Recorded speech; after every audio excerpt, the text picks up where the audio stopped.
était une fois une agente de communication si convaincante qu'elle a succombé à ses propres arguments. Détentrice d'un baccalauréat en communication, marketing et cinéma de l'Université Laval et d'un certificat en relations publiques, elle croyait faire carrière dans une entreprise commerciale.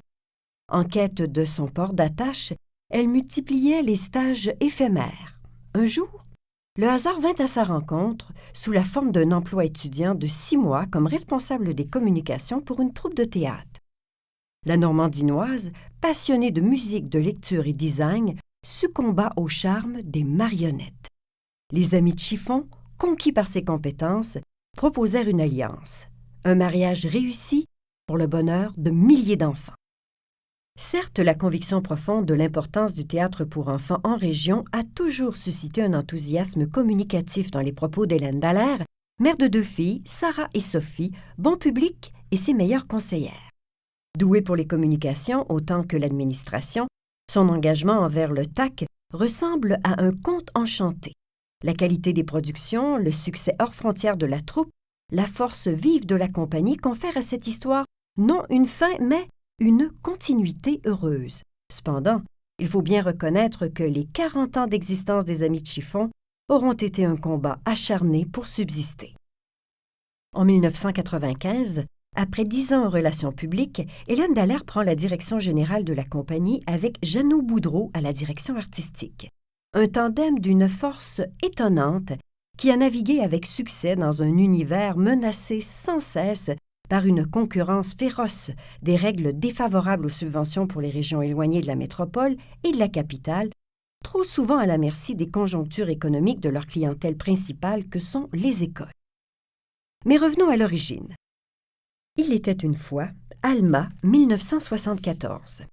Création artistique et amour des enfants conjugués ont incité Pauline Tremblay, Joanne Maltais, Denise Harvey et Jacinthe Côté à fonder une compagnie de théâtre de marionnettes. Inspirée par les compagnies professionnelles du Québec, mais surtout de France, les Joly, Dougnac et Alain Recoin, le Quatuor concocte Le Magicien des couleurs, qui sera l'objet d'une première tournée provinciale 2 ans plus tard. Migrante à Chicoutimi en 1979 sous la direction de Pauline Tremblay, la compagnie a multiplié les coups d'éclat, inaugurant 10 ans plus tard à Rivière-du-Moulin le premier théâtre de marionnettes au Saguenay-Lac-Saint-Jean, à la fois atelier et salle de spectacle de 60 places, qu'elle quittera en l'an 2000 pour s'installer au Centre des arts de la culture. Depuis 1996, véritable laboratoire, lieu de diffusion et de formation, le TAC ne cesse de se développer et d'explorer des idées nouvelles en création. La règle d'art consiste à favoriser les auteurs d'ici.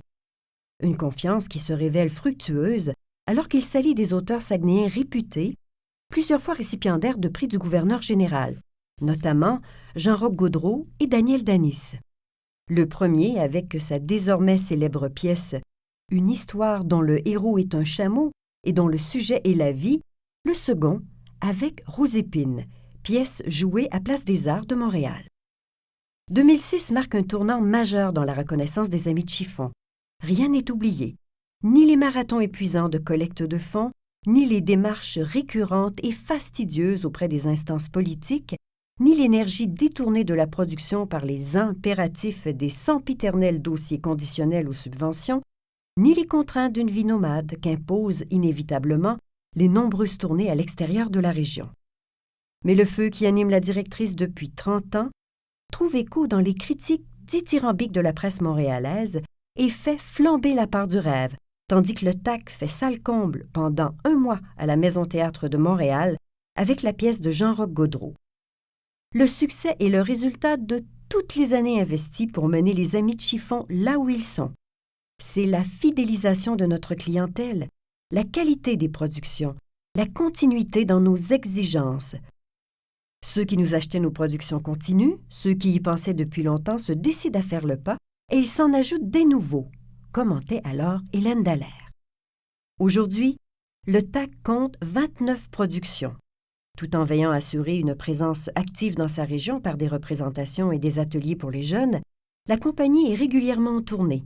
Elle est allée en Yougoslavie, à Angoulême, en Charente et fréquente les salles québécoises, sollicitées par les écoles d'ailleurs plus que par les nôtres, mais aussi invités à se produire dans les grandes villes du Québec et de l'Ontario. Plusieurs activités commémoratives ont souligné les grandes étapes de ce théâtre. La plus récente, à la Pulperie de Chicoutimi, évoquait le 40e anniversaire des Amis de Chiffon et de ses dizaines de marionnettes les plus connues.